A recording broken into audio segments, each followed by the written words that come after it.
Soalan saya yang pertama,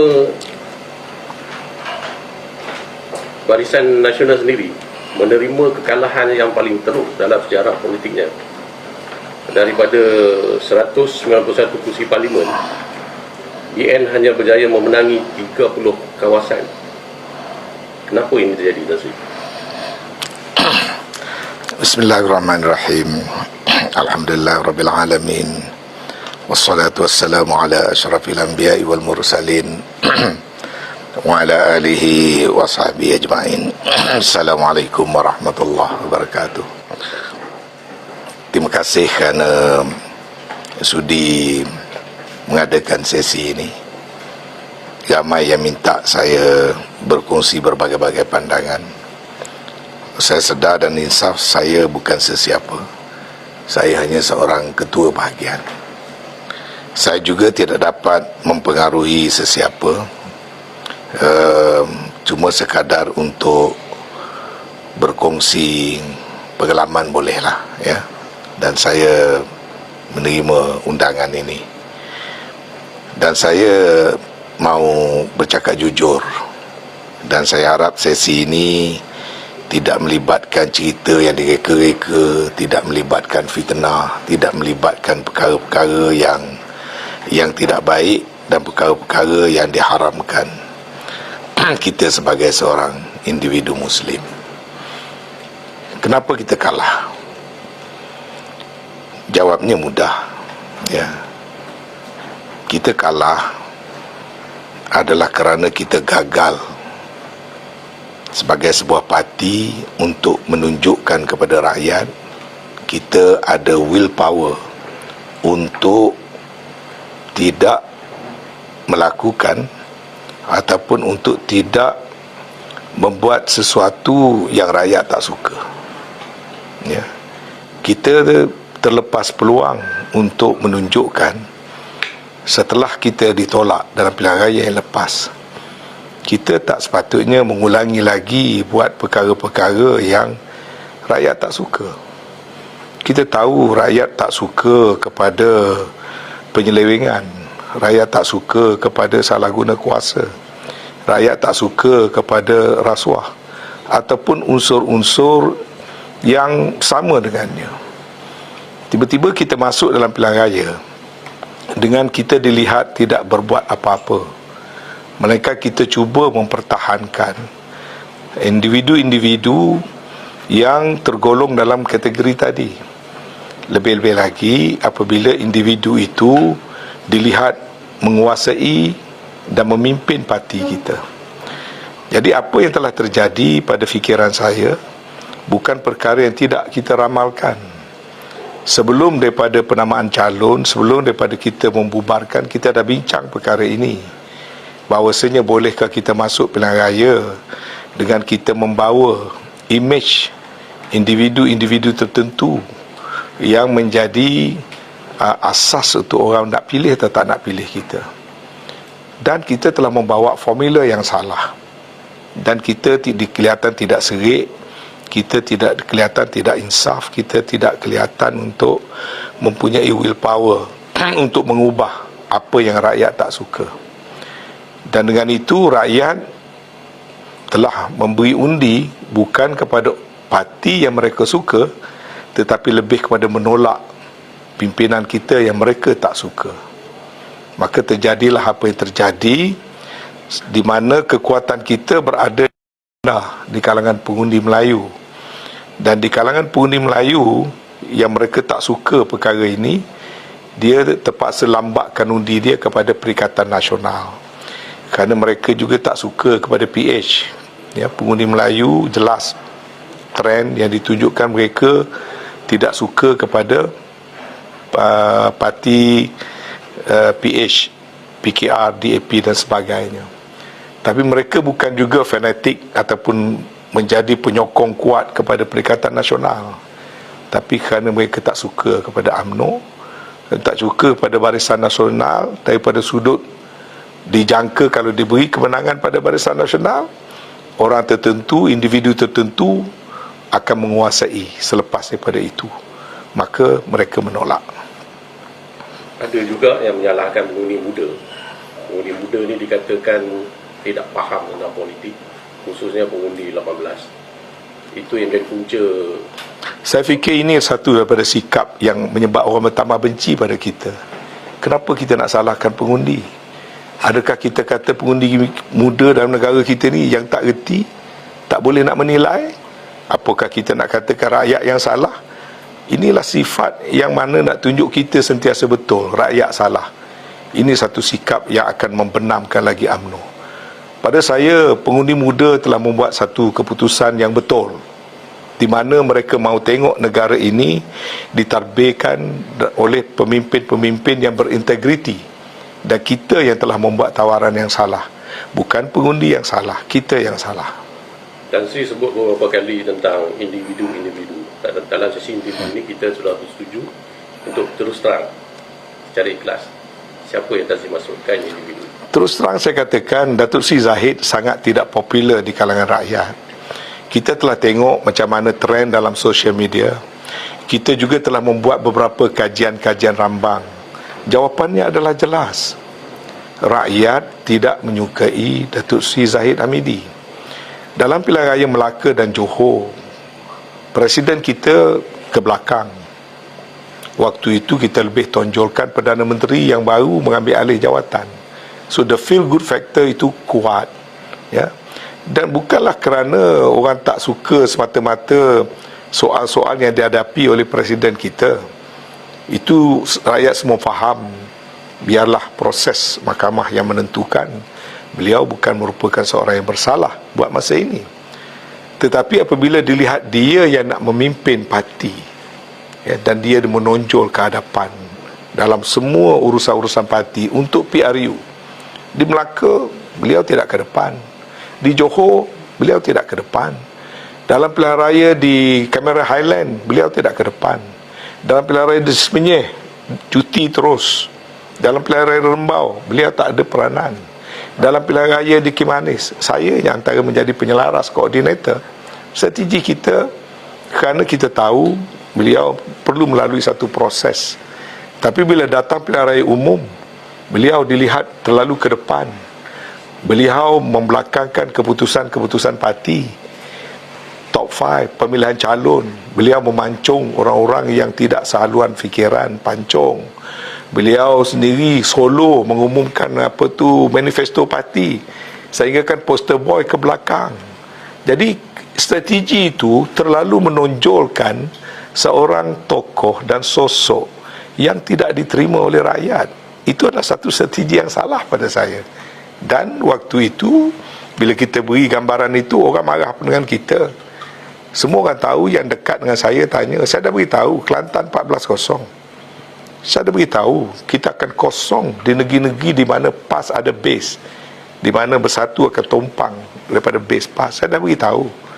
Tapi orang tidak mahu percaya pada masa itu. Jadi pada saya, kita telah tersalah strategi, di mana kita mengenengahkan satu watak yang dijangka akan berkuasa kalau diberikan mandate, sedangkan rakyat tidak menyukainya, maka kita tak dapat undi. Selain daripada strategi yang salah, sebenarnya UMNO sebelum ni dikatakan punya formula yang mudah untuk menang 2/3. UMNO hanya perlu bekerjasama dengan Bersatu dan PAS di dalam Muafakat Nasional.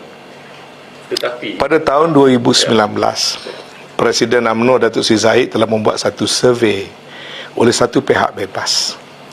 Hasil survey itu beliau tunjukkan pada saya, di mana daripada survey itu dikatakan kalau kita nak menang cemerlang PRU 15, apa yang perlu kita lakukan ialah kita perlu bergabung dan lawan satu lawan satu dengan Pakatan Harapan PH. Dan saya telah diarahkan untuk berbuat beberapa perkara untuk mewujudkan front yang kokoh di kalangan pembangkang. Dan disitulah juga bermulanya usaha untuk bekerjasama dengan PAS, dan akhirnya lahir Muafakat Nasional. Dan dalam piagam Muafakat Nasional yang saya terlibat dalam turut mendraft di peringkat jawatankuasa dan terlibat sehinggalah membaca deklarasi tersebut, kita telah menyatakan bahawasanya penyatuan semula orang-orang Melayu melalui Muafakat Nasional itu adalah jawapan yang tuntas untuk kita kembali kuat dan berkuasa. Dan dalam piagam itu disebut dengan kalimah wallahi wa billahi wa tallahi, kita akan membuat keputusan-keputusan, dan jika ada perbezaan pendapat, kita akan merujuk pada Al-Quran dan Al-Sunnah sebagai panduan. Begitu murni sekali artikel itu dibuat, dan kita menyatakan bahawasanya PAS dan UMNO bebas membuat pendirian politik masing-masing. Kita anggapkan itu sebagai satu loose coalition. Tetapi matlamat hujung adalah jelas, iaitu selepas kita mewujudkan muafakat antara, sebab itu dipanggil muafakat nasional, bermula saja dengan muafakat UMNO dan PAS. Lepas itu kita akan mengajak bersatu bersama. Dan saya hatta telah ditugaskan untuk menjelaskan pula muafakat nasional kepada parti-parti bukan Islam, MCA, MIC dan sebagainya.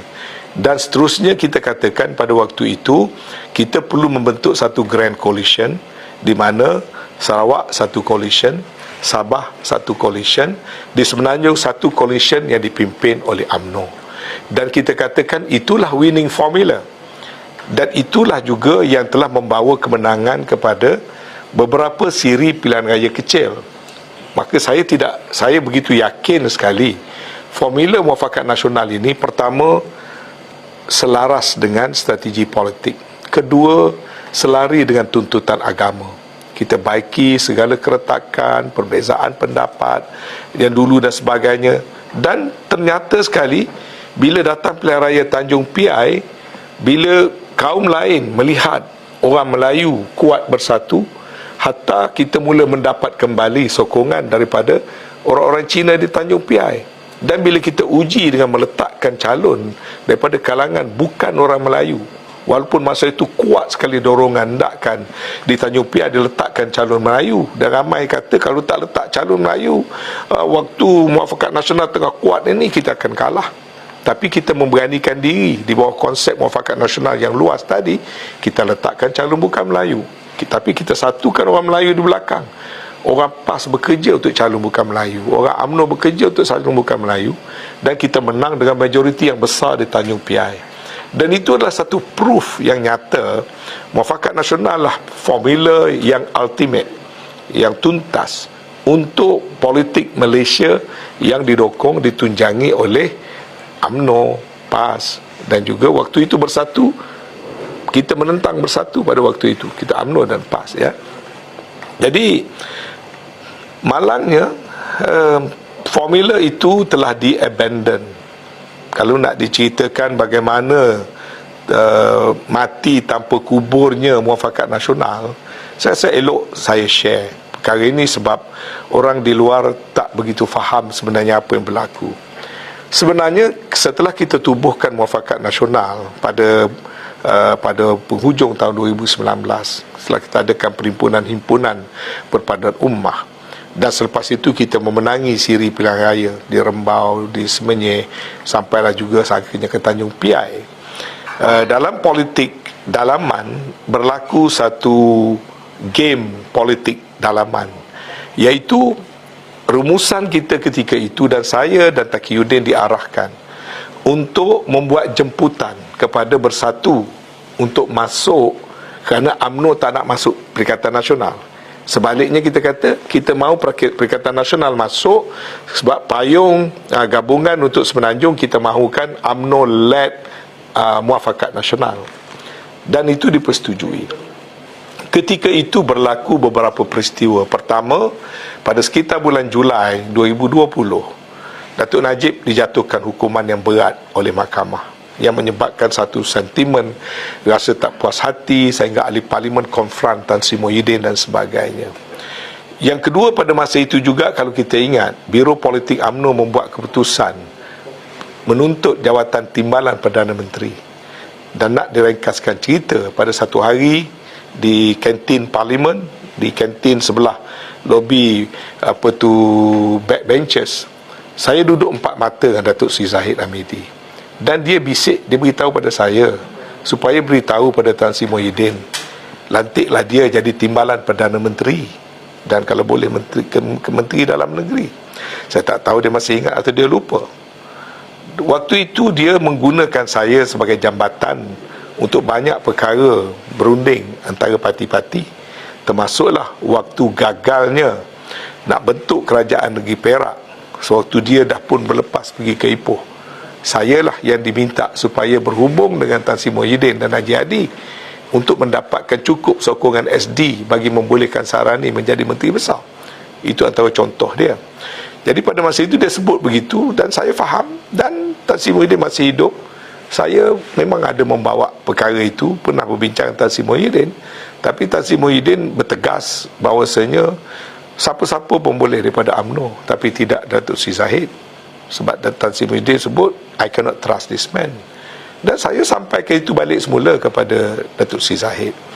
Jadi peristiwa Datuk Najib dihukum, peristiwa Datuk Sri Zahid tak diterima secara total oleh Tan Sri Muhyiddin, menyebabkan mereka sudah putus asa untuk mendapatkan dokongan Tan Sri Muhyiddin dalam isu-isu mereka. Dan pada waktu itulah, waktu saya telah pun mendapat, Tan Sri Muhyiddin declare dalam perjumpaan ahli parlimen di bangunan parlimen bahawasanya dia tidak boleh campur urusan mahkamah. Tapi soal bersatu nak masuk ke PN, dia kata tak apalah, nak masuk ke Muafakat Nasional, Muhyiddin declare dia setuju masuk. Bila kita beritahu pada pimpinan, pimpinan kata nak jawapan hitam putih, nak ada jemputan hitam putih, nak jawapan hitam putih. Saya dan Datuk Taqiyuddin menguruskan perkara itu. Mula-mula saya dengan Taqiyuddin yang menandatangani jemputan itu, kemudian diubah supaya kedua-dua presiden dan Tun Guru Haji Hadi sign jemputan kepada Muhyiddin. Saya menghantar surat itu dan ringkas cerita, Tan Sri Muhyiddin telah memberi jawapan secara bertulis bersetuju menyertai Muafakat Nasional. Dan pada hari kita nak mengadakan mesyuarat jawatan kuasa di peringkat Muafakat Nasional, UMNO dan PAS, sebelum maghrib saya dipanggil masuk berjumpa dengan Presiden, dan antara arahannya ialah untuk tidak proceed dengan membawa masuk bersatu ke dalam Muafakat Nasional. Maka kami patuh dan perkara itu macam tergantung. Waktu itu saya tidak berapa faham sebenarnya apa sedang berlaku. Kemudian kita mula mendapat maklumat dan laporan bahawasanya telah ada perjumpaan yang dibuat, terutama sekali di Ampang sekitar bulan Julai dan bulan Ogos, antara yang terlibat antara lain termasuklah Anthony Loke, Anwar Ibrahim, Datuk Zahid Hamidi, merancang untuk memberikan sokongan kepada Anwar menjadi PM. Tapi kita fikir itu adalah soal strategi, kita tidak jadi isu sangat, tapi kita memerhatikan perkembangan. Itu sekitar bulan Ogos, waktu kita nak mengadakan pilihan raya di Sabah, ya. Tiba-tiba Anwar mengeluarkan statement dia cukup bilangan untuk dilantik menjadi Perdana Menteri. So timbullah satu keraguan waktu itu. Ringkaskan cerita, akhirnya terbukti Presiden telah menandatangani satu surat untuk memberi sokongan kepada Anwar dan berjanji taat setia kepada Anwar, dan ayat itu digunakan, bersetia dengan Anwar Ibrahim untuk menjadi Perdana Menteri. Maka timbullah perbezaan pendapat yang mendalam di kalangan kita. Tapi waktu itu saya dituduh, dikatakan memfitnah, ya. Akhbar saya digantung kononnya memfitnah, sedangkan perkara itu hari ini sudah terbukti benar, ya. Jadi kerana itu, dan sejak itulah mesyuarat terakhir Muafakat Nasional.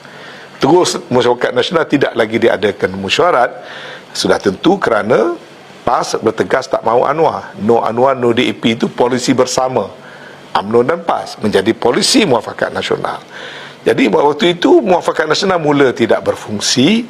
Maka begitulah sampailah ke akhirnya sekarang. Akhirnya jadi no bersatu, akhirnya no PAS, kemudian timbullah cerita going solo. Jadi formula going solo ini ada formula yang di-create oleh pucuk pimpinan untuk menjayakan satu grand design yang terselindung daripada ahli parti. Ahli parti masih lagi no Anwar, no DAP, no Anwar, no DAP. Quietly pimpinan sudah membuat satu agenda plan lain, yang mana barulah hari ini meletup keluar semua sekali. Sedangkan conversation telefon, surat, perjumpaan-perjumpaan di sebuah rumah di Ampang, yang antara lain sampai peringkat menanda tandangan SD. Siapa yang terlibat? Noh Omar terlibat, Nazri Aziz terlibat, Tajuddin Rahman terlibat pada ketika itu. Ini adalah orang-orang yang boleh menjadi saksi. Jadi sekarang ini di abandon Muafakat Nasional kerana ada PAS dan juga Bersatu, dibawa teori going solo, dan Presiden mempunyai satu kumpulan penulis naratif untuk membuat justifikasi untuk meninggalkan strategi yang saya kata tadi, strategi pasti menang, ditinggalkan kerana agenda peribadi nak buat going solo. Tapi maksud going solo itu adalah ke arah membantu PH dan Anwar Ibrahim. That formula is a failed formula dan is proving to be a disaster. Tapi adakah istilah Bersatu dengan PAS untuk hendak membunuh UMNO dijadikan justifikasi pada tindakan yang dibuat untuk itulah satu naratif yang direka untuk menghalalkan strategi solo. Baik, saya nak tanya balik soalan cukup mudah. Waktu kita jatuh, ada kenapa, tidakkah itu saat terbaik PAS boleh bunuh kita? Tapi akhirnya PAS membantu kita. Waktu kita mula membentuk kerjasama dengan PAS, calon PAS ke calon UMNO yang kita dokong? Pilihan Raya Cameron Highland, calon siapa? Calon UMNO, PAS sokong. Datang pilihan raya Semenyih, calon mana? Calon UMNO, PAS sokong. Dalam pilihan raya di Rembau, calon mana? Calon UMNO, PAS sokong. Dalam pilihan raya Tanjung Piai, calon mana? Calon UMNO, PAS sokong. Dalam pilihan raya kecil Kimanis, calon mana? PAS sokong. Di mana kata PAS nak membunuh UMNO? Itu waktu saat UMNO begitu jatuh. Kita kena jujur, kita tidak boleh berbelit dalam soal politik. Kita kena ikhlas. Begitu juga dalam soal Bersatu, ya. Saya sampai dituduh saya ni pro Bersatu, tapi saya tidak mau berjujur sakat terus terang. Waktu UMNO tak ada duit, dalam pilihan raya di Sabah, berpuluh juta Bersatu membantu kita di Sabah. Macam mana boleh nak membunuh kita tapi dia membantu kita? Tapi waktu itu kerana jajaran baru telah bermula, kita sengaja mewujudkan kebencian kepada Bersatu dan PAS. Jadi bila kita berkata benar, dituduh kita membawa suara pihak lawan. Saya berpegang kepada prinsip dalam piagam, kita bertindak berdasarkan kepada Al-Quran dan Sunnah. Ya, Al-Quran jelas, kita tidak harus memerangi sesama-sesama Islam. Kita harus, kalau nak bina kekuatan, kita jangan lagi berpecah belah. Saya berpegang kuat pada itu. Wa ati'ullaha wa rasulahu wa la tanaza'u fatafshalu wa tazhabari hukum wasbiru innallaha ma'as sabirin. Taat pada Allah dan taatlah kamu pada Rasul. Jangan lagi kamu berbantah-bantah dan berpecah belah. Nescaya kamu hilang kekuatan, hilang semangat. Dan waktu susah, hendaklah kamu bersabar, kerana Allah menyukai orang yang bersabar. Jadi bila kita jatuh terjelapak daripada parti yang memerintah sekian lama, kita patut ambil pedoman dalam Al-Quran, kerana Al-Quran menjadi panduan hidup kita. Al-Quran cara hidup kita. Al-Quran menuntut supaya kita bersatu. Kita sudah bersatu elok kerana kita ada agenda peribadi. Kita menentang apa yang ada dalam Al-Quran. Dan budaya ini sedang ditanam sampai sekarang. Sampai sekarang kita nak menolak saudara seagama dengan kita, yang berjuang dengan kita. Kita menuduh dia nak mematikan kita, sedangkan kita tahu mereka banyak membantu kita. Dan kita sekarang nak dibawa lagi untuk masuk ke satu lubang lain yang jelas merupakan musuh kita by any standard, by any parameter. Yang kita nak bawa masuk pergi ke DAP dan Parti Liberal PKR ini, itu bukankah parti yang nak membunuh kita sejak daripada tahun 1963? Sekarang ini dimomokkan kepada ahli-ahli UMNO, cuba memberikan justifikasi yang berbagai-bagai. Kita nak menentang panduan yang disebut dalam Al-Quran, supaya kita jangan ambil orang yang bukan daripada kalangan kita menjadi orang kepercayaan. Boleh bersahabat, tapi sekarang kita nak menolak sahabat-sahabat seagama dengan kita, parti-parti yang sealiran dengan kita, kita nak pergi kepada parti yang jelas mengamalkan dasar sosialis dan sebagainya, dan liberalis dan sebagainya. Saya fikir kita sedang masuk dalam satu zon bahaya, kerana pucuk pimpinan yang telah gagal mahu terus membawa naratif. They are all failures. Kalau dah gagal begini teruk, masih lagi terus nak membawa naratif, kita akan berjumpa dengan kegagalan yang lebih besar. Tanzi, apa masalah kalau bekerjasama dengan DAP? Kerana UMNO sendiri dalam Barisan Nasional pernah bekerjasama dengan MCA, gerakan dan parti kaum-kaum lain India. Adakah DAP ni dianggap sangat sosialis atau bagaimana? Banyak orang kata kita ni kenapa kalau tak boleh kerjasama dengan DAP, sedangkan kita bekerjasama dengan MCA pun China juga, India dan sebagainya. Ini satu persepsi yang sangat salah. UMNO tidak pernah menentang mana-mana parti tak dasar kaum. UMNO ni malahnya sebelum wujud DAP lagi, kita dah bekerjasama dengan orang Cina, orang India, orang Dayak, orang Iban dan Kadazan. UMNO bukan parti resis. Kita tak setuju dengan DAP. Saya kata, pernah saya satu ketika dulu saya sebut, kalau ada titik persamaan dalam perjuangan hatta DAP, saya kata, kita boleh bekerjasama. Tapi apa dia titik persamaan itu? Adalah dasar. Ya, kalau DAP ubah dasar dia lain. Oh, ada orang kata sekarang kita boleh bekerjasama kerana tak ada lagi Lim Guan Eng, Lim Kit Siang, kerana ada Anthony Loke. Minta maaf saya nak guna sikit perumpamaan, kiasan yang kasar. Kalau daging babi itu haram, hanya dengan kerana tukang masak, dia halal ke? Ya? Dia masih tetap DAP yang sama. Jadi penentangan kita pada DAP ni bukan atas dasar res, bukan atas dasar kaum. Yang duk anti Melayu apa semua macam Superman DAP, itu dia anti Melayu, dia anti Islam. Kita tidak pernah anti apa-apa kaum, kerana parti kita adalah parti yang paling banyak kaum berbagai-bagai. Yang kita kata tak sealiran itu, saya kata titik pertemuan yang tak sama sampai sekarang, ialah DAP dalam perlembagaan dia memperjuangkan sosialisme. Dia sosialis parti, basically. Sosialis kalau pergi ekstrim, komunis. Kalau pergi ekstrim, dia ambil sosialis liberal. Sebab liberal itulah dia boleh duduk dengan PKR. Maka disitulah datangnya LGBT, etis, segala macam. Tapi kita bukan parti liberal, kita bukan parti sosialis. Kita mempunyai dasar perjuangan nasionalis kita yang berteraskan Islam, yang serupa dengan kita dasarnya bersatu, PAS. Itu yang dasar serupa, personaliti lain-lain. Tapi dengan DAP ni penolakan kita ni kerana benda yang titik pertemuan yang sangat fundamental. Bukan soal leadership. Ini bukan soal Lim Kit Siang atau Anthony Loke. Sebab perlembagaan DAP tak pernah dipindah. Deklarasi setapak tak pernah dipindah. Dasar Malaysia tak pernah dipindah. Dan saya tahu dalam pilihan raya yang lepas DAP telah buat silap. Kerana bila dia merintah, dia rakus. Dia rakus, nak ubah itu, ubah ini, orang Melayu benci. Sekarang DAP zaman Anthony Loke akan datang penampilan yang berbeza. Jarumnya akan jadi lebih halus, pisaunya akan jadi lebih halus. Tapi strategi mereka tidak berubah. Mereka kekal parti sosialis.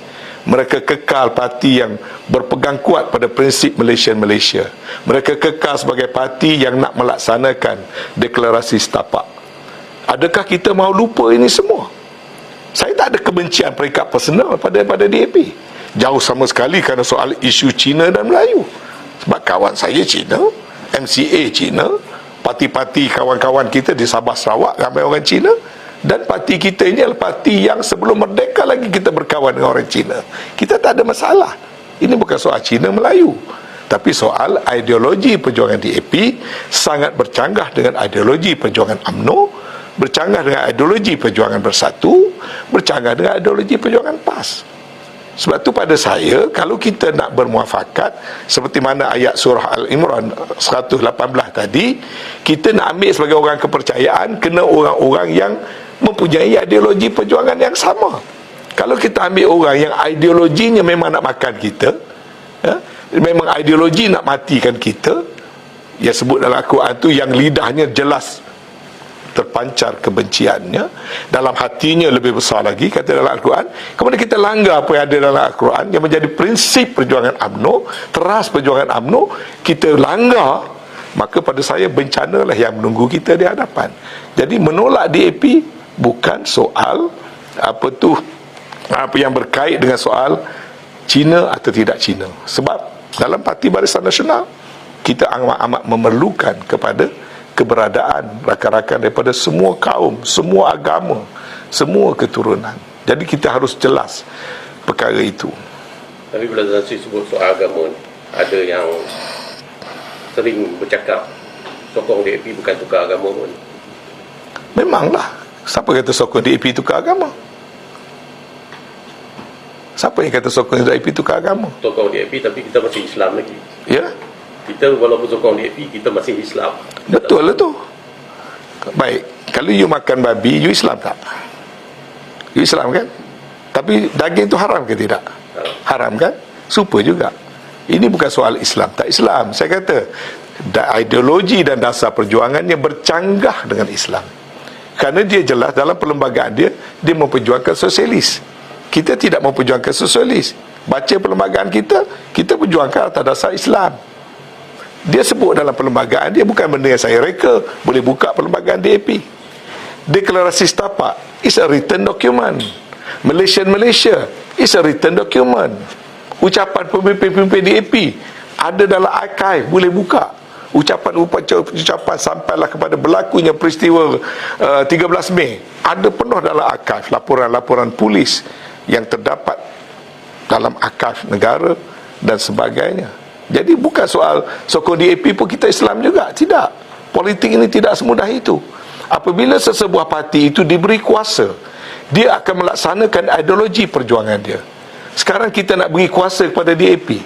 Kalau dia menang sendiri tak apa. Orang Melayu dan orang Islam telah tolak DAP dalam PRU15. UMNO nak tolong menobatkan dia jadi kerajaan, saya reda melawan. Sebab apa? Orang Melayu dah tolong kita. Kita tak ada kekuatan nak mengalahkan DAP. Pengundi-pengundi Melayu telah menolong kita. Tak campakkan undi kepada PH, dia campakkan undi kepada PN. Kalau orang Melayu di luar sana dah menolong UMNO, tapi UMNO nak betray orang Melayu dengan mengangkat DAP daripada tak boleh jadi kerajaan sekarang, kita angkat dia jadi kerajaan. Jawabnya, UMNO akan dilupakan oleh orang Melayu dan Islam buat selama-lamanya. Sebab keberadaan kita tidak lagi relevan. Kita pertimbangan kita hanya nak jadi menteri besar, nak jadi esko, nak masuk dalam kerajaan. Pada saya itu perkara nombor 2. Kalau kita dapat kuasa.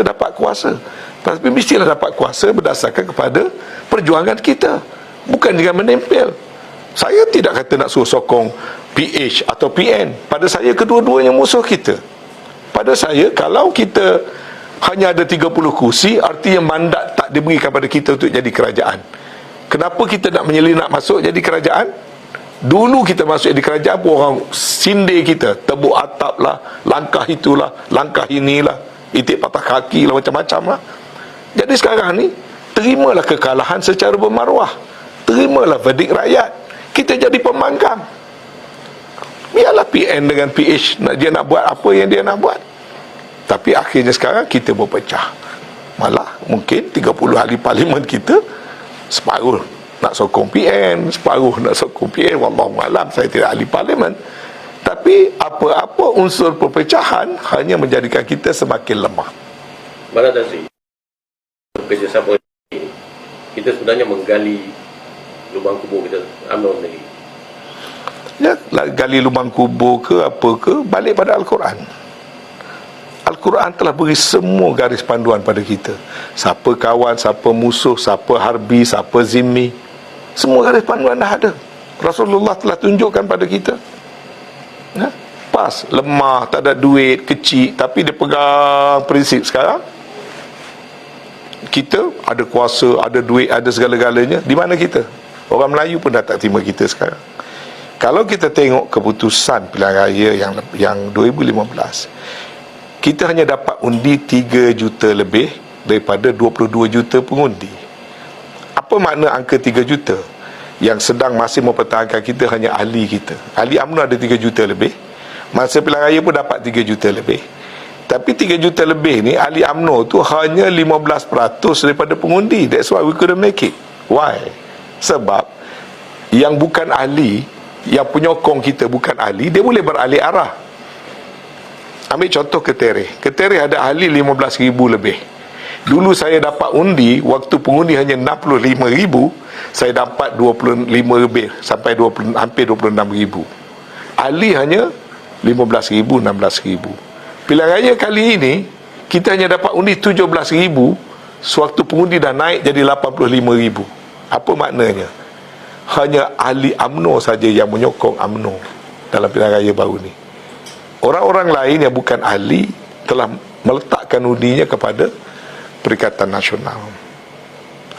Jadi kalau itu pun kita tak boleh nak mentafsirkan lagi, para pemimpin yang diberi mandat masih tak boleh mentafsirkan ini, maka kita akan terus menerus dipatuk berkali-kali dalam lubang yang sama oleh pemimpin-pemimpin yang sama. Dan saya dah sebut tentang Presiden dan sokongan kepada pihak mana untuk membentuk kerajaan. Kita dah masuk hari ketiga, dan kita masih lagi belum mampu membuat keputusan sama ada untuk menyokong Perikatan Nasional atau Pakatan Harapan. Adakah ini berpunca daripada Presiden UMNO sendiri atau bagaimana? Dia mudah saja. Sekarang ni timbul banyak kekeliruan. Presiden merasakan dengan siapa dia nak berunding ni hak dia, kerana kononnya bakal-bakal calon dulu telah menandatangani SD yang membolehkan dia untuk berunding. Baik, adakah kita tak faham dalam soal melantik seorang Perdana Menteri, ia bukan satu benda yang akan dirujuk secara en blok kepada mana-mana parti. Baca Perlembagaan Perkara 3 dan butiran-butiran di bawah perkara 43 dalam perlembagaan menyebut pelantikan seorang Perdana Menteri berdasarkan kepada kepercayaan majoriti ahli-ahli parlimen. Bermakna apabila tuanku nak mempertimbangkan siapakah pada hemat baginda seorang yang mempunyai support majority, dia kena dapatkan pandangan daripada setiap individu yang menang. Sedangkan orang yang sign bagi aku janji itu dulu, dia bukan berstatus ahli parlimen pada ketika itu. Dia hanya untuk jadi calon. Jadi kerana nak jadi calon, dia sign. Kalau kita sign sesuatu yang bercanggah dengan perlembagaan negara, apa yang kita buat adalah unconstitutional. Benda ni kena faham. Benda ni simple. Jangan make it complicated dan menimbulkan keliruan kepada ahli. Apa-apa aku janji, at the maximum ialah kita boleh memecat seseorang itu daripada menjadi ahli.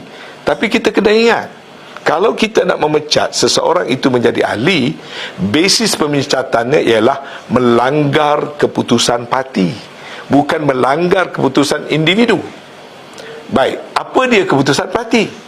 Keputusan parti dibuat oleh badan tertinggi Perhimpunan Agung UMNO, bahawasanya UMNO tidak boleh beri sokongan kepada Anwar dan juga PH. Jadi kalau nak pecat sesiapa yang melanggar keputusan parti, Presiden kena terpecat dulu, bukan dia boleh pecat orang lain. Sebab yang melanggar keputusan parti yang dibuat secara bertulis, yang dibawa dalam Perhimpunan Agung, dua perkara yang besar. Pertama, mewujudkan muafakat nasional. Itu dibawa dalam jawatan kuasa teknikal, jawatan kuasa MN, bawa pada biro politik, bawa pada MT, bawa kepada PAU. MN tu bukan buat cara simple-simple. PAS pun macam tu juga, bawa ni, bawa jawatan kuasa harian, bawa Dewan Ulama, bawa kepada muktamar. Dua-dua parti telah lalui proses, maka dia telah menjadi dasar. Maka membelakangkan muafakat nasional, tanam muafakat nasional tanpa kubur dan pergi bekerjasama dengan Anwar, sebenarnya telah melanggar keputusan Majlis Tertinggi dan PAU yang telah meluluskan muafakat nasional. Tapi perkara ni sebelum ni tak dibahaskan. Kita nak jaga keharmonian dalaman parti, tapi in spirit. Saya nyatakan sekarang dengan jelas, muafakat nasional bukan perkara biasa, perkara diputuskan oleh PAU, maka dia menjadi dasar. Maka masuk pilihan raya meninggalkan Muafakat Nasional, buat pilihan raya solo dengan berpakat dengan Anwar Ibrahim adalah melanggar keputusan parti. Orang yang melanggar keputusan parti patutnya diambil tindakan disiplin dan buang. Kedua, dasar Nur Anwar DAP juga dibawa dalam biro politik, dibawa dalam MT, dibawa ke dalam PAU. Jadi kalau nak bercakap tentang nak pecat ahli parti, bukan nak pecat ahli parlimen. Ahli parlimen berpegang pada putusan PAU. Presiden tidak ada kuasa mengatasi keputusan PAU. Ya, kalaulah ahli parti tadi, ahli parlimen kita beri mandate kepada presiden, cuba baca dokumen dia, adalah untuk menjalankan perundingan. Saya yakin ahli parlimen tidak kata apa-apa. Nak presiden nak berundinglah.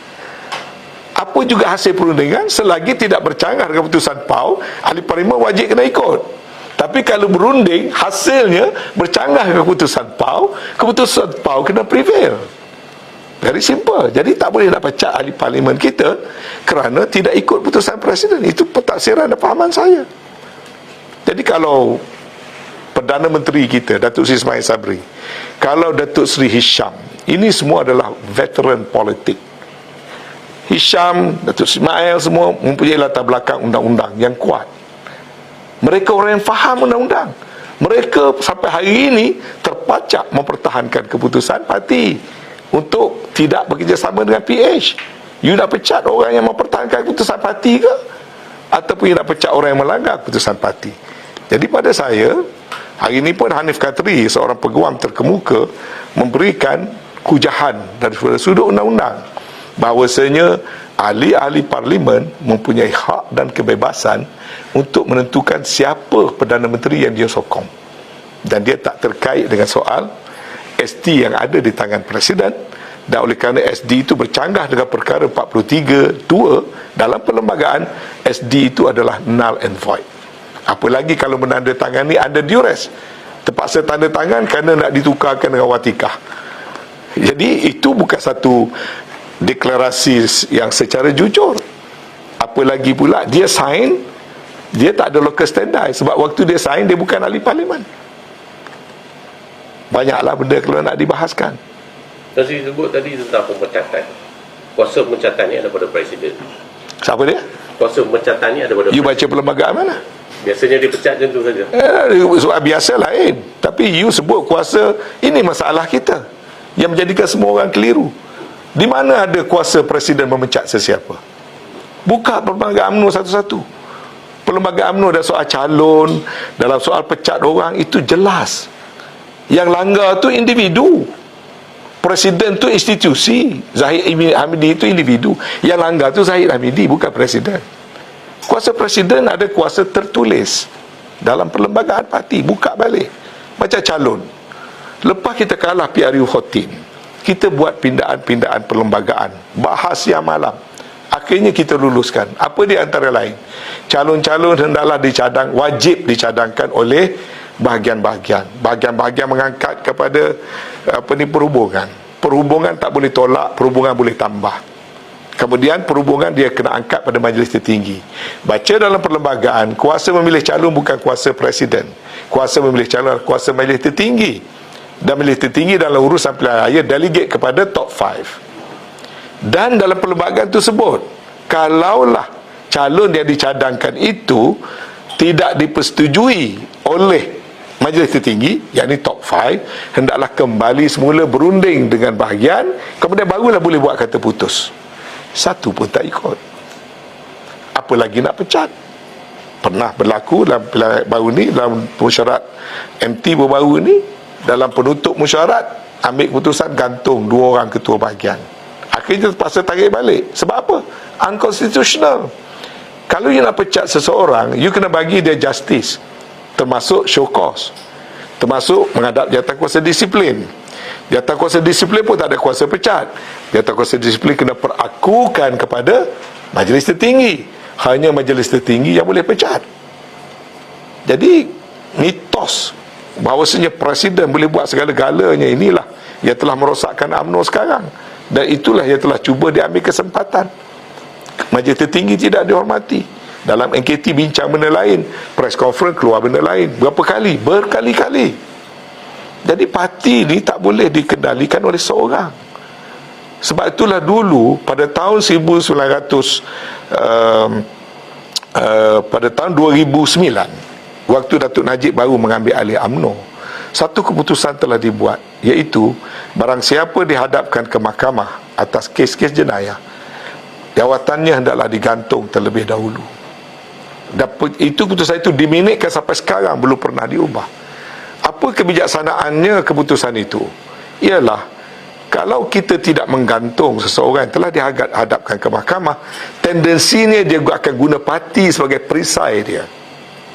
Tapi bila perkara itu berlaku, terutama sekali pada Datuk Seri Najib dan sebagainya, kita tak kuat kuasakan benda itu, kerana kita tahu dalam kes Datuk Seri Najib terutamanya, ini adalah political prosecution, pendakwaan dengan niat yang tidak baik.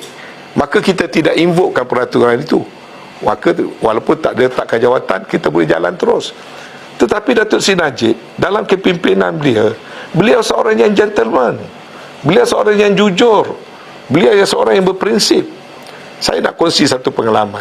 Apabila 15 orang ketua bahagian, ini semua cerita tak ada di luar ya. Bila 15 orang tarik, jatuh kerajaan Tan Sri Muhyiddin. Kami dalam kerajaan berpandangan kita tidak boleh buat pilihan raya ataupun serah semula pada Agong. Kerana kita ada, kalau macam Dr. Mahathir, dia boleh letak, dia collapse, kena pilih Perdana Menteri baru. Kita renegotiate dengan Tan Sri Muhyiddin. Saya terlibat sampai peringkat menandatangani perjanjian antara dua tokoh, bukan antara parti ya, antara PM8 dengan PM9. Saya menghadap Datuk Najib di Rumah Tengku Adnan 3 kali, membincangkan bagaimana nak bentuk kerajaan dan mengangkat Datuk Seri Ismail Sabri menjadi Perdana Menteri. Saya tahu Datuk Seri Najib sangat tak suka pada Muhyiddin.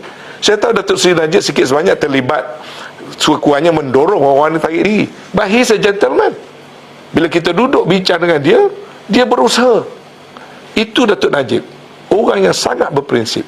Satu lagi contoh, apabila kalah dalam pimpinan pilihan raya 2014, kami duduk di bilik tingkat 38 ke berapa masa tu dengan Datuk Najib, dan dia sebut terus, saya tahu saya kena ambil tanggungjawab ini, saya akan meletakkan jawatan, tengah hari ini saya akan buat pengumuman, saya akan ambil tanggungjawab.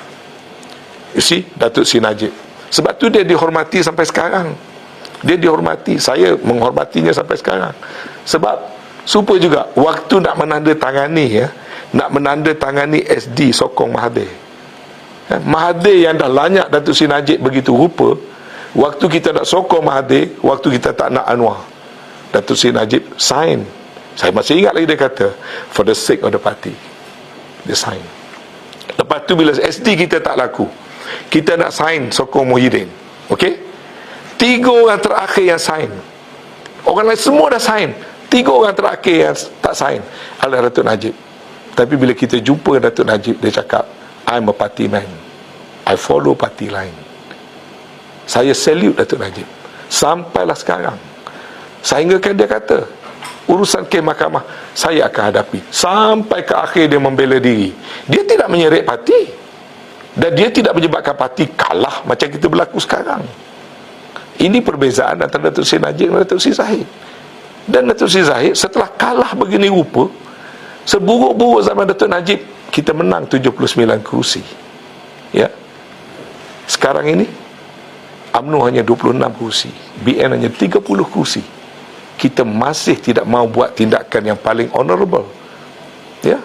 Pada saya, semua orang yang setelah gagal di negeri-negeri yang pimpinannya kursinya kosong, berjiwa besarlah supaya way forward ke hadapan mengikut cara pimpinan yang baru. Tapi kita masih nak teruskan agenda yang kita set bulan Ogos tahun 2020 yang telah menggagalkan kita. Minta maaflah, sekarang saya dah pilih untuk berkongsi secara terbuka. Itulah benda yang sedang berlaku. Nasihat saya dah tak ada apa kepentingan dalam UMNO. Saya dah bukan ahli parlimen, saya hanya seorang ketua bahagian biasa ya. Saya memberi nasihat sebagai salah seorang yang agak lama dalam parti. Utamakan parti dulu. Kalau nak kira jiwa yang luka, saya jiwa yang paling luka sekali. Di saat saya menjadi menteri, di saat saya berempah pulas waktu parti paling susah berada dalam kerajaan.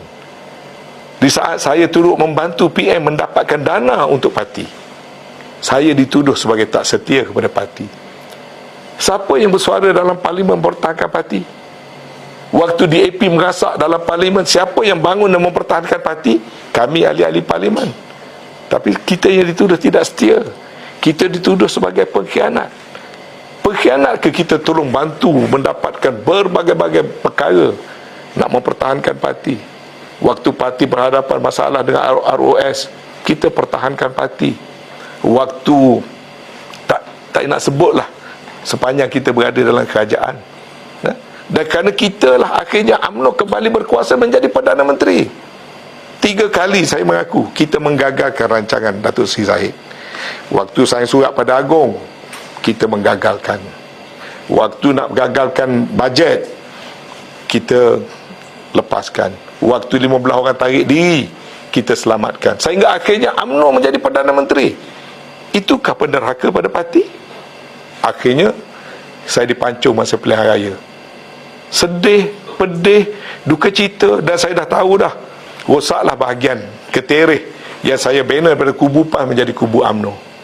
And betul, tu dalam saat saya berempah pulas, menghabiskan duit, menghabiskan tenaga, sokong calon yang tidak dicadangkan oleh bahagian kerana telah dipilih peribadi oleh Presiden, akhirnya kalah 23,000.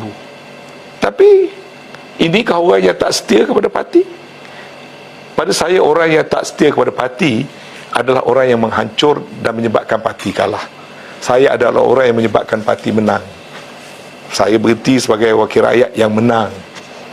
Saya tidak menggagalkan parti. Yang menggagalkan parti ialah orang yang menyebabkan parti kalah. Terakhir, sebagai pemimpin yang berjiwa besar, yang menerima walaupun tidak dicalonkan, tapi masih lagi bertungkus lumus membantu calon-calon lain, apa nasihat Nazri pada Presiden? Saya terlalu sayang pada UMNO ni. Nasihat pada Saya masa saya rasa ini tak perlu jadi rahsia lagi. Waktu saya tidak disenaraikan sebagai calon, saya mendapat tawaran daripada hampir kesemua parti untuk menjadi calon mereka. Dan di satu saat, borang pencalonan telah diisi, duit deposit telah dibayar, dan watikah telah diluluskan untuk saya. Sehinggalah kepada pagi penamaan calon, akhirnya saya buat keputusan nekat, saya tidak akan menerima. Apa lagi kalau nak suruh saya masuk parti lain. Satu keputusan yang berat bagi saya. Sebab apa? Sebab saya sayangkan UMNO. Saya berjuang dalam UMNO bukan kerana nak jadi wakil rakyat, bukan kerana nak dapatkan pangkat dan jawatan. Saya nak berjuang dalam UMNO. Pertama, apa pun kita lakukan di dunia, kita kena jawab di akhirat. Saya akan hanya buat benda selagi tak bercanggah dengan Al-Quran, selagi tak bercanggah dengan hukum-hukum dalam Islam. Biarlah apa orang lain nak kata. Kalau nak suruh pilih antara PAS dan Bersatu dengan PKR dan PH, conscience saya clear 1001%. Hukum syaraknya mewajibkan saya membantu PAS dan Bersatu. Orang lain nak buat putusan, buatlah. Tapi saya fikir lama-kelamaan kita tetap mati, kita kena jawab pada Allah SWT. Tuhan akan tanya, kamu sokong DAP dulu, kamu sokong PKR dulu, asas apa? Di mana kamu letakkan pendirian kamu?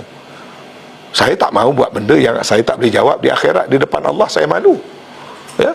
Waktu dalam parlimen, DAP menuduh PAS, kalau PAS berkuasa dalam negara ini, maka negara ini jadi negara Taliban. Apa makna dia? Dia menghina Islam. Dia tak tahu pun apa itu Taliban. Dia tak tahu apa itu berlaku di Afghanistan. Tapi DAP, termasuk dalam pilihan raya baru ni, dia telah menuduh PAS akan menjadi Taliban. Tanggungjawab saya apa? Nak sokong apa yang DAP buat? Saya mempertahankan PAS. PAS merintah Kelantan berpuluh tahun, adakah Kelantan jadi Taliban? Jadi kita kena jujur. Ada batasnya dalam berpolitik. Tak boleh kerana nak jadi menteri, kerana nak lepaskan kes kita, kerana kepentingan peribadi kita, kerana takut tak ada duit, tak ada peruntukan, tak ada projek, kita korbankan benda yang agama larang. Pada saya tak sanggup nak buat macam itu. Jadi nasihat saya, politik juga. Pada saya politik sebahagian pada ibadat. Pada saya politik adalah sebahagian dari fardu kifayah. Maka dalam berjuang dalam politik harus ada etik dan garis-garis panduan yang tertentu. Kita tidak boleh membelakangkan rakan-rakan yang memperjuangkan agama, tak kira parti apa, kemudian kita mendahulukan orang yang nak menghancurkan agama kita. Itu pegangan saya. You tak usah bagilah alasan, oh kalau duduk dengan PH maka habislah politik UMNO ni. Kenapa? Kerana kerusi-kerusi sekarang dah dipegang oleh PN. Jadi kalau kita duduk dengan PN, maka kursi-kursi tu sampai bila dah tak dapat kat kita. Ni bagi grup yang nak suruh kita sokong PH. Saya nak tanya balik orang yang pegang mazhab itu. Kalau kamu duduk dengan PH, sedangkan mandat yang kita ada 3 juta dari pilihan raya lepas datangnya daripada orang Melayu dan orang Islam, kamu membelakangkan mandat mereka. Ya, kamu boleh bertanding banyak kursi, tapi kamu akan menang berapa kursi? Dulu lagi saya cakap, diorang tak nak percaya. Saya kata dulu, waktu saya rundingkan dengan PAS, ni saya nak cerita satu perkara yang nak kata rahsia pun boleh, tapi saya rasa bukan lagi rahsia. Saya adalah antara orang yang pergi berunding dengan Bersatu dan PAS di peringkat awalan dulu. Saya dimandatkan. Kalau orang kata PAS ataupun Bersatu nak bunuh UMNO, bohong. Kenapa? Waktu saya berunding dengan PAS dengan Bersatu, saya nak ulang cakap-cakap ni, orang bercakap masih hidup. Dia kata kat saya macam mana? Kalau kita bergabung, UMNO lah ambil jumlah kursi paling banyak, kami ni parti kecil saja. Okey? Ni orang dengar semua ni, boleh pergi cek kalau Anwar Musa berbohong. Pergi cek dengan Muhyiddin. Muhyiddin kata, kami ni parti kecil saja. Saya pun daripada UMNO dulu. UMNO parti besar. UMNO lah ambil kursi jumlah yang paling banyak. Cuma saya ingat satu perkataan dia kata, cuma janganlah bagi kami ni ciput saja. Saya ingat lagi istilah Muhyiddin guna, ciput saja. Jadi waktu kita berunding ketika itu, kita berunding, kita mensasarkan 80 ke 85 kursi. Kita bertanding bersama, kita yakin kita boleh menang 80. Kurang-kurang pun 75. Kita setuju lebih kurang waktu itu nak bagi PAS kira-kira 30 kursi, nak bagi pada Bersatu kira-kira 30 ke 40 kursi. Cuma kita kata kursi yang kita menang, yang katak-katak lari dulu, maaf guna istilah katak-katak tadi ni, kita nak kita balik. Tetapi kalau ada nak juga, kita boleh trade off. Yang dia menang kita bagi, dia kena bagi yang kita. Formula itu kita buat, kita boleh menang 2/3. Formula itu PAS bertanding 30 ke 35, dia akan menang 30 kursi. Kita bertanding 85, kita boleh menang 80 kursi. Bersatu bertanding 40, dia boleh menang sekurang-kurang pun 20. Kenapa formula itu dibuang? Adalah kerana nak pergi solo. Kenapa nak pergi solo? Sebab berpakat di belakang parti dengan Anwar Ibrahim. Supaya juga waktu nak pilihan raya kecil di Sabah, saya terlibat depan saya ni berunding 3 kali. Apa Muhyiddin kata? UMNO nama kalah siapa CM. Tak buat. Panggil lagi meeting, UMNO nama kalau siapa dia CM. Kita yang tak buat. So saya call spade a spade. Kalau orang kata Muhyiddin nak bunuh UMNO, ni saya buat cerita, saya buka cerita yang terbaru. Bulan lepas, sebelum pilihan raya, apabila Datuk Seri Ismail dikatakan banyak tak menunaikan perkara-perkara yang dijanjikan pada Bersatu, satu hari Muhyiddin panggil saya, jemput pergi rumah dia. Okey? Ini baru ni, ini baru 2 bulan lepas. Saya memaklumkan kepada Perdana Menteri, saya dipanggil. Sebab saya tak pernah pergi ke rumah Muhyiddin sejak dia tak jadi Perdana Menteri. Ya? Saya pun pergi. Lalu dia tanya apa pandangan saya. Saya pun beritahulah, explain bagi pihak Perdana Menteri kenapa tak boleh lantik timbalan Perdana Menteri Azmin yang nak dicadangkan oleh Muhyiddin. Kita kata waktu kita bincang dulu, waktu nak form kabinet, kita ambil you punya jawatan PM, jawatan TPM kita bagi pada Bersatu. Yes, saya kata.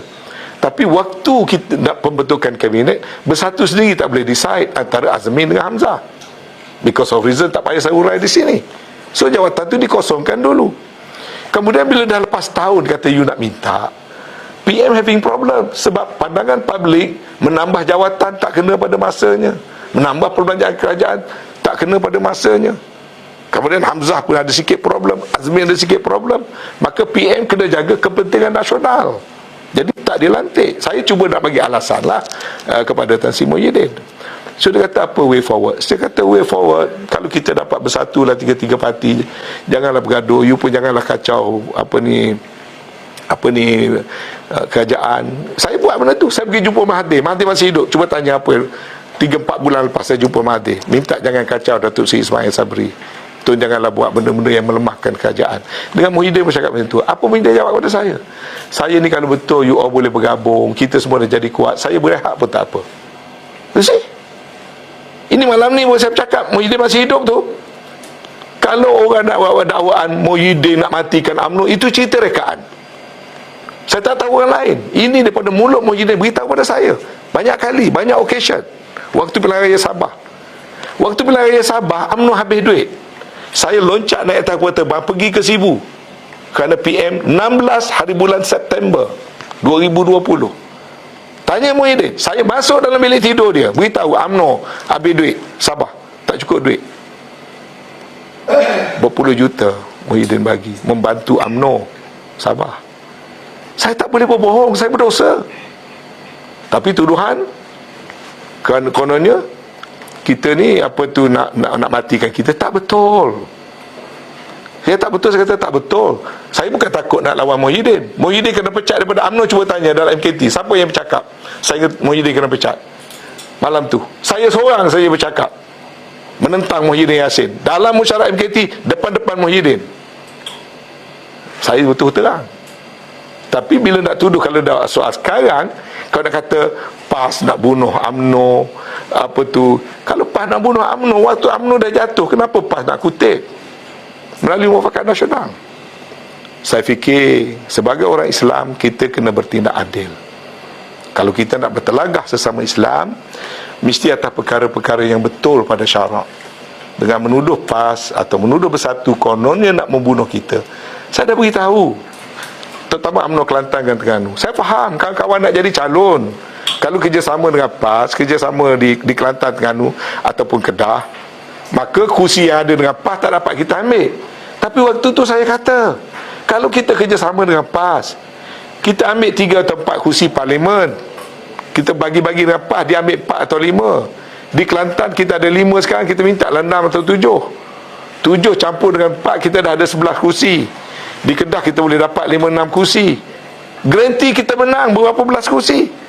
Tetapi pemimpin-pemimpin buat cerita, oh kita boleh menang Kelantan 9-0, boleh menang Terengganu. Akhirnya siapa yang betul? Anwar Musa betul ke pemimpin-pemimpin kita sekarang yang betul?